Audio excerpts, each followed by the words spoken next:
Assalamualaikum dan salam sejahtera. Tajuk pembelajaran kita pada hari ini, katil mesra pengguna tahun 5, kemahiran tata bahasa, aktiviti, kenal pasti dan membina ayat seruan, standard pembelajaran 5.3.2/1, buku teks muka surat 136. Ayat seruan ialah ayat yang diucapkan dengan intonasi seruan untuk melahirkan perasaan. Tanda seru. Seperti yang murid-murid lihat, ini ialah tanda seru. Terletak pada akhir ayat sahaja. Manakala kata seru hadir di permulaan ayat atau hadapan sahaja, kata seru digunakan untuk membentuk ayat seruan. Contoh, amboi, nah, wahai, syabas, oh, wah, aduhai. Ini ialah contoh kata seru yang kita akan belajar pada hari ini. Seterusnya, contoh ayat seruan dan cara menulisnya. Aduh, sakitnya kakiku. Aduh, tanda koma. Tanda koma hadir selepas kata seru. Manakala tanda seru hadir di hujung ayat. Ingat ya murid-murid, jangan lupa tanda koma hadir selepas kata seru, manakala tanda seru hadir di hujung ayat. Mari kita lihat contoh ayat seruan. Nah, ambillah hadiah ini. Amboi, cantiknya baju kamu. Mari kita lihat kata seru dan penggunaannya. Syabas, menyatakan perasaan gembira, puas, memuji atau ucap tahniah. Nah, perasaan, memberi sesuatu dengan marah, geram atau menarik perhatian. Aduhai, menyatakan perasaan sedih. Wah, menyatakan perasaan hairan. Amboi, menyatakan perasaan hairan dan kagum.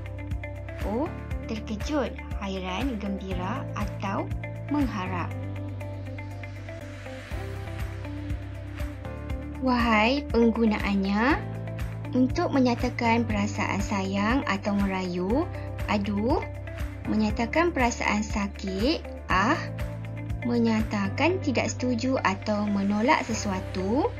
Cis, menyatakan perasaan marah atau benci. Penggunaan untuk menyatakan perasaan hairan atau terkejut. Dan hai, penggunaan kata seru ini adalah untuk menegur seseorang atau menarik perhatian. Baiklah murid-murid, seterusnya kamu dikenaki merujuk buku teks muka surat 136. Kamu perlu kenal pasti ayat seruan yang terdapat dalam petikan katil mesra pengguna.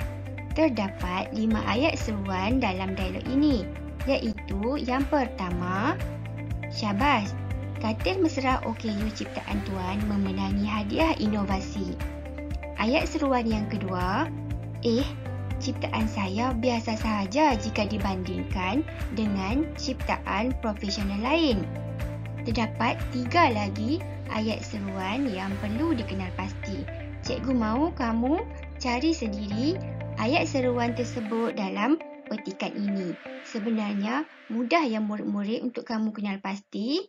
Seperti mana yang telah kita belajar tadi, kamu perlu tahu di manakah kata seru dan tanda serunya. Ayat tersebut akan merujuk kepada ayat seruan.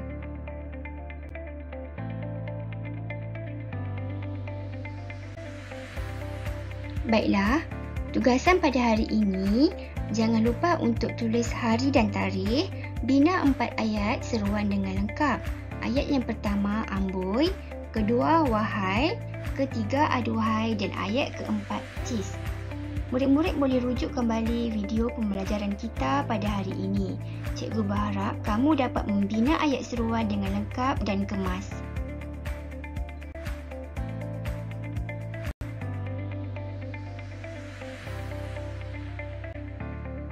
Semoga murid-murid dapat memahami pembelajaran pada hari ini.